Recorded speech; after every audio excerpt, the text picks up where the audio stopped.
राजस्थान में विधानसभा चुनाव के नतीजों का ऐलान हो चुका है।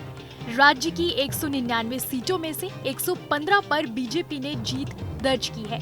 वहीं सत्ताधारी कांग्रेस पार्टी मात्र 69 सीटों पर सिमट गई है। बीएसपी के खाते में 2 सीटें जाती दिख रही हैं। राजस्थान में बीजेपी की सत्ता में वापसी के साथ ही पिछले 30 सालों से बदलाव रिवाज कायम रहा है। वैसे तो इस बार बीजेपी ने किसी भी चेहरे पर चुनाव नहीं लड़ा था, लेकिन पार्टी का सबसे बड़ा चेहरा रही वसुंधरा राजे के लिए ये चुनाव काफी अहम माना जा रहा था। राजनीति के जानकारों का कहना था कि ये चुनाव वसुंधरा का राजनीतिक भविष्य तय करेगा।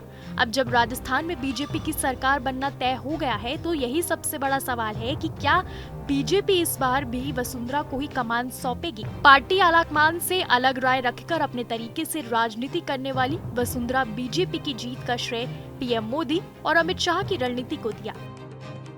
राजस्थान की ये जो शानदार जीत है, ये माननीय हमारे प्रधानमंत्री नरेंद्र मोदी जी, जिनका मंत्र था ये सबका साथ, सबका विकास, सबका विश्वास और सबका प्रयास, ये उसकी जीत है। उनकी दी हुई गारंटी की जीत है।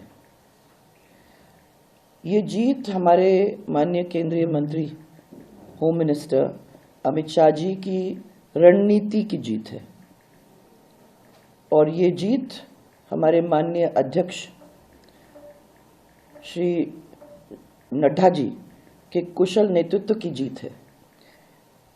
और फिर सबसे इम्पोर्टेंट ये भी है, ये जीत हमारे कार्यकर्ताओं की, जिनके अथक प्रयास परिश्रम की जीत है।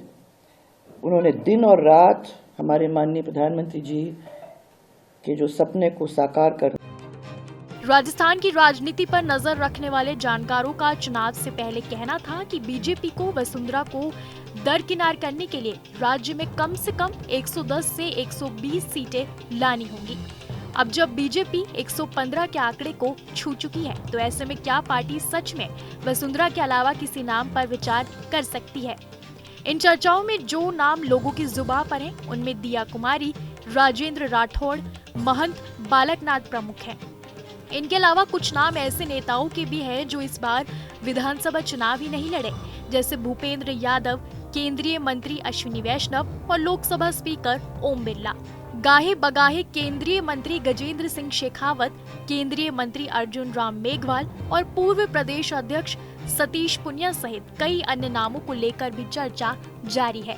सतीश पुनिया के बाद प्रदेश अध्यक्ष की कमान संभालने वाले सांसद सीपी जोशी भी आलाकमान की नजर में उभरते जा रहे हैं। सीपी जोशी लगातार संगठन पर और प्रदेश में अपनी पकड़ मजबूत की है। राजस्थान में ये भी कोई छुपी हुई बात नहीं है कि वसुंधरा राजे पार्टी की केंद्रीय नेतृत्व को पसंद नहीं है। राजनीतिक गलियारों में अनाधिकारिक रूप से पद से हटाए जाने और धीरे धीरे उन्हें राजस्थान बीजेपी में नंबर 1 की हैसियत से किनारे किए जाने की बातें पिछले कई महीनों से चली आ रही हैं। हालांकि राजस्थान में वसुंधरा को अभी भी एक ऐसी नेता के रूप में देखा जाता है जिन्होंने पितृसत्तात्मक व्यवस्था का सामना किया, पारंपरिक मानदंडों को चुनौती दी और अपनी शर्तों पर सार्वजनिक और निजी जीवन जिया। और उनके जीवन के इस पड़ाव पर शायद बदली हुई परिस्थितियों में खुद को ढालने की उनकी अनिच्छा ही उन्हें उनकी पार्टी के अधिकांश लोगों से अलग करती है। ये सच हो सकता है कि बीजेपी राजस्थान में महारानी के विशेषण के साथ साथ वसुंधरा की अपनी लार्जर देन लाइफ छवि को दोहराने में सक्षम नहीं रही है, लेकिन ये भी कोई रहस्य नहीं है कि पार्टी इस रिक्त स्थान को भरने की कोशिश कर रही है। वसुंधरा राजे 70 साल की हो गई।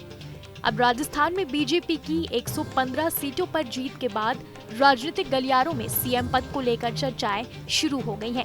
साथ ही इस बात को लेकर अटकलें तेज हो गई हैं कि क्या बीजेपी वसुंधरा खेमे की विधायकों को मना कर किसी और को कुर्सी कैसे दे सकती है।